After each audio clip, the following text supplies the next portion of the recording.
ಹಿಂದೂ, ಹಿಂದುತ್ವ ಹಾಗೂ ಪ್ರಧಾನಿಗಳನ್ನು ಒಂದಿಲ್ಲ ಒಂದು ವಿಚಾರವಾಗಿ ಕೆಣಕುತ್ತಾ ಬಹುಜನರನ್ನು ಕೆರಳಿಸುವ ಕಿರುಕುಳದ ಸ್ವಭಾವಿ ಬಹುಭಾಷಾ ಪ್ರಖ್ಯಾತ ಪೋಷಕ ನಟ ಈ ಹೊತ್ತಿನಲ್ಲಿ ಮತ್ತೊಮ್ಮೆ ಕುಖ್ಯಾತಿ ಮೆರೆದು ಟ್ರೋಲ್ ಆಗ್ತಾ ಇದ್ದಾರೆ.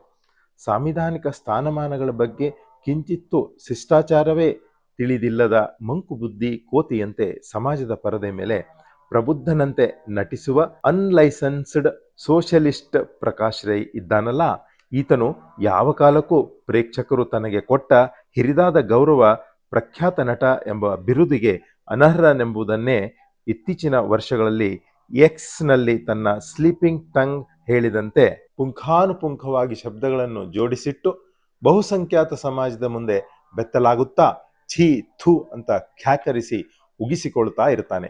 ಪ್ರಧಾನಿ ವಿರುದ್ಧ ಹುಂಕರಿಸಲು ಹೋಗಿ ದೇಶದ ಕೆಂಗಣ್ಣಿನಲ್ಲಿ ವ್ಯಕ್ತಿತ್ವದ ದಹನ ಮಾಡ್ಕೊಳ್ತಾನಲ್ಲ, ಆಹಾಹಾ, ಆಗ ನೋಡಬೇಕು, ಅಂಡು ಸುಟ್ಟ ಬೆಕ್ಕಿನಂತೆ ಆಗಿರುತ್ತೆ ಈ ಪ್ರಭೂತಿಯ ಮೂರ್ಖ ಮುಖ.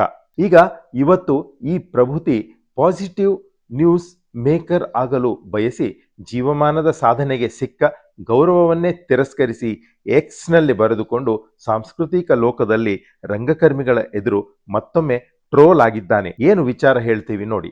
ಅನಾಯಾಸವಾಗಿ ಬಂದ ಸನ್ಮಾನ ತಿರಸ್ಕರಿಸಿ ಈತನು ಕಲಾ ಸರಸ್ವತಿಯನ್ನೇ ಅವಮಾನಿಸಿದ್ದಾನೆ ನೋಡಿ.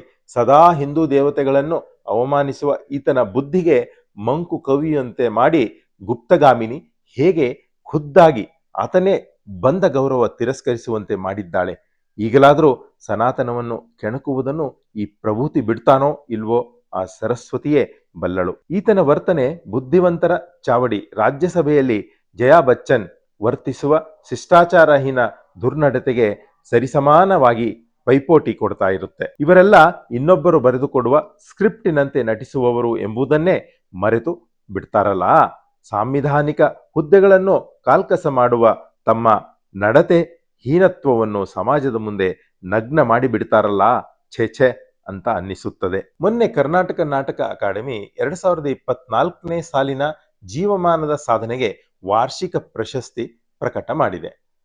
ವರ್ಷದ ವಾರ್ಷಿಕ ಈ ಪ್ರಶಸ್ತಿಯನ್ನ ನಟ ಪ್ರಕಾಶ್ ರೈ ಅವರಿಗೆ ಕೊಡ್ತಾ ಇದೆ. ಈ ಸುದ್ದಿ ಸಾರ್ವಜನಿಕ ವಲಯದಲ್ಲಿ ಪ್ರಕಟವಾದ 72 ಗಂಟೆಗಳ ಒಳಗಾಗಿ ಈ ಡ್ಯಾಶ್ ಏನಂದ್ರು ಗೊತ್ತೇನೋ, ಅದನ್ನೇ ಕೋಟ್ ಹಾಕಿ ಹೇಳ್ತೀವಿ ನೋಡ್ರಿ. Quote started. ತಾನು ರಂಗಭೂಮಿಗೆ ಈಗಷ್ಟೇ ಮರಳಿ ಬಂದಿದ್ದೇನೆ, ಮಾಡುವ ಕೆಲಸ ಬೆಟ್ಟದಷ್ಟಿದೆ, ಸದ್ಯದ ಸಂದರ್ಭದಲ್ಲಿ ತನಗಿಂತಲೂ ಅರ್ಹರು ಕನ್ನಡ ರಂಗಭೂಮಿಯಲ್ಲಿ ಅನೇಕರು ಇದ್ದಾರೆ, ಈ ಗೌರವ ಅವರಿಗೆ ಇರಲಿ, ತನ್ನ ಮನಃಸಾಕ್ಷಿ ಈ ಪ್ರಶಸ್ತಿ ಸ್ವೀಕರಿಸಲು ಒಪ್ಪುತ್ತಿಲ್ಲ, ಈಗ ತನಗೆ ಬೇಡ ಅಂತ ಕೋಟ್ ಓಪನ್. ಹೀಗೆ ಅಕಾಡೆಮಿ ಪ್ರಶಸ್ತಿ ತಿರಸ್ಕರಿಸಿದ್ದಾರೆ ನೋಡಿ ಈ ಪ್ರಭೂತಿ ಪ್ರಕಾಶ್ ರೈ. ಸಮಾಜಕ್ಕೆ ಮಾದರಿಯಾಗಲು ಕಿಂಚಿತ್ತು ಅರ್ಹರಲ್ಲದ ಇವರನ್ನು ಗೌರವಿಸುವುದೇ ತಪ್ಪಂತ ಕಾಣುತ್ತೆ.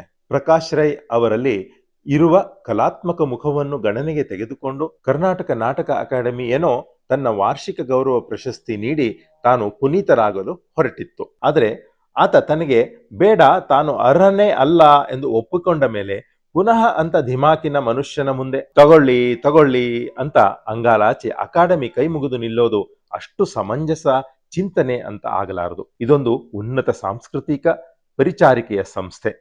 ಇದರ ಅಧ್ಯಕ್ಷರಾದ ನಾಗರಾಜ್ ಮೂರ್ತಿಗಳೇ ತಾವು ಇದರ ರಾಯಭಾರಿಗಳು.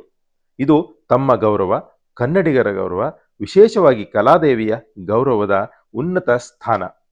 ಇಂಥ ಸ್ಥಾನದಲ್ಲಿರುವ ತಾವು ಪ್ರಕಾಶ್ ರೈ ಮುಂದೆ ನಿಂತು ಮತ್ತೆ ಕೈ ಮುಗಿದು ಆ ಧಿಮಾಕಿನ ವ್ಯಕ್ತಿಗೆ ತಗೊಳ್ಳಿ ಅನ್ನೋದು ತಪ್ಪು ಅಂತ ಅನ್ನಿಸ್ತದೆ.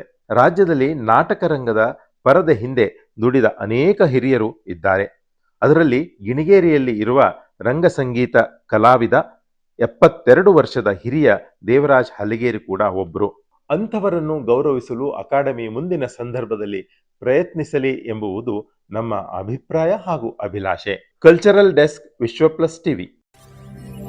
ವಿಶ್ವ ಪ್ಲಸ್, ಜನಹಿತಕ್ಕಿದು ಜಾಲದ ಜಾಲ.